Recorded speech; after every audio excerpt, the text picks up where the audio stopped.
Top 5 Toko Pembaruan Islam Número 1. Muhammad Ali Pasha lahir pada bulan Januari tahun 1765 di Kavala, Albania, Yunani, tepatnya di dekat pantai Macedonia, dan wafat pada tahun 1849 di Mesir. Di antara ide-ide pembaharuan Muhammad Ali Pasha yang pertama di bidang militer. Pada tahun 1815, untuk pertama kalinya, Mesir mendirikan sekolah militer yang instrukturnya didatangkan dari Eropa. Terinspirasi dari pelatihan militer Eropa, Muhammad Ali Pasha melatih militernya dengan Nizam Al-Jadid, atau bisa disebut dengan peraturan baru. Yang kedua, di bidang ekonomi dan sosial. Muhammad Ali Pasha memahami bahwa di belakang kekuatan militer harus ada juga kekuatan ekonomi. Jadi, dua hal yang terpenting menurutnya adalah kemajuan ekonomi dan kekuatan militer.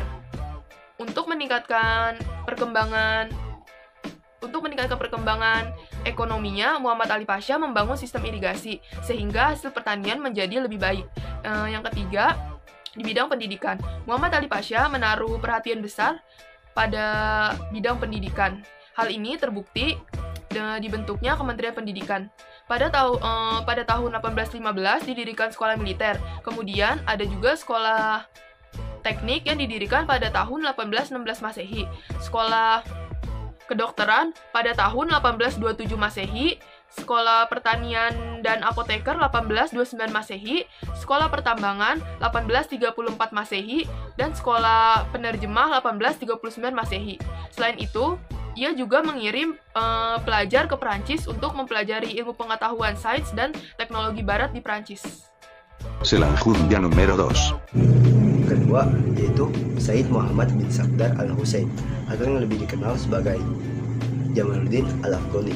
Jamaluddin al-Afghani ini lahir pada tahun 1838 di Asadabad. Nah, Asadabad ini menimbulkan perbincangan karena pendiri itu memiliki perbedaan pendapat. Yang satunya berpikir kalau Asadabad yang dimaksud ini Asadabad yang berada di Afghanistan. Namun di sisi lain juga peneliti berpendapat bahwa Asadabad yang dimaksud ini Asadabad yang berada di Iran. Tapi terlepas dari latar belakang asal usulnya itu berbeda, Jamaluddin al-Afghani ini adalah salah satu tokoh yang memiliki peranan penting gitu, apalagi dengan ide-ide pembaharuannya.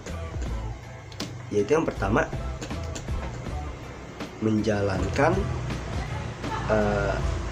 rakyat supaya menegakkan revolusi. Karena Jamaluddin ini menyadari bahwa dominasi pemerintahan yang berdasarkan oleh otokrasi dan absolut ini sudah kemana-mana gitu. Jadi para penguasanya itu bertindak atau berkuasa tidak mengikuti dari konstitusi, atau lebih singkatnya itu sewenang-wenang. Yang kedua, memperbaiki akidah umat Islam itu sendiri, karena Jamaluddin ini berusaha untuk memperbaiki akidah yang terkontaminasi dengan cara mengembalikan ke sistem kepercayaan akidah Islam yang benar. Yang ketiga itu yang paling terkenal mungkin yang disebut dengan pan-islamisme. Pan-islamisme ini itu sebuah gerakan untuk menyatukan umat muslim dan membangun dunia Islam tuh di dalam satu pemerintahan untuk melawan kekuatan bangsa asing. Karena menurut Jamaluddin al-Afghani ini, salah satu atau sumber utama kelemahan dari dunia Islam itu adalah lemahnya solidaritas.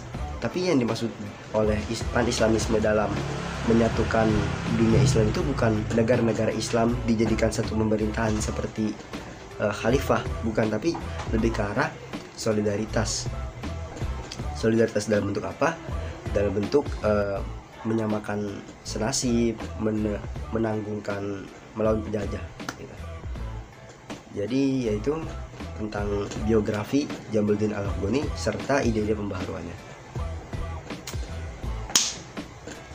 Número 3. Untuk selanjutnya, yaitu yang ketiga, Syekh Muhammad Abduh, yang lahir pada tahun 1849 di desa Mahalat Nasr dekat dengan Sungai Nil di Mesir. Ayahnya bernama Abduh Hasan Khairullah, berasal dari Turki, dan ibunya yaitu seorang Arab yang silsilahnya sampai kepada suku Umar ibnu al-Khattab. Pada usianya tergolong masih sangat muda, di usia 13 tahun, ia telah menghafal Al-Quran. Selanjutnya, Muhammad Abduh menamatkan pendidikan tingginya di Universitas Al-Azhar pada tahun 1876 dan mendapat ijazah alimiah.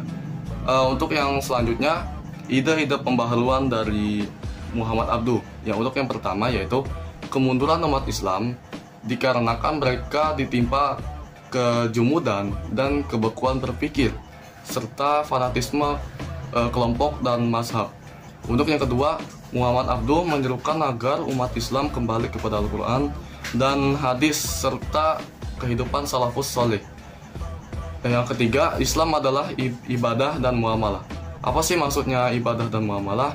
Dalam soal ibadah, tidak perlu dilakukan ijtihad.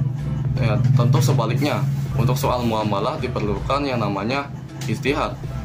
Oke, yang selanjutnya keempat, ilmu pengetahuan modern atau barat berdasarkan sunatullah.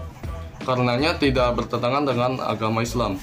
Untuk yang kelima, perlu adanya perombakan sistem pendidikan, baik secara metode maupun secara kurikulumnya. Sekian untuk yang nomor 3. Selanjutnya untuk yang 4 disilakan. Terima kasih. Número 4. Muhammad Rashid Ridha dilahirkan di Al-Qalamun di pesisir Laut Tengah pada tanggal 23 September 1865 Masehi.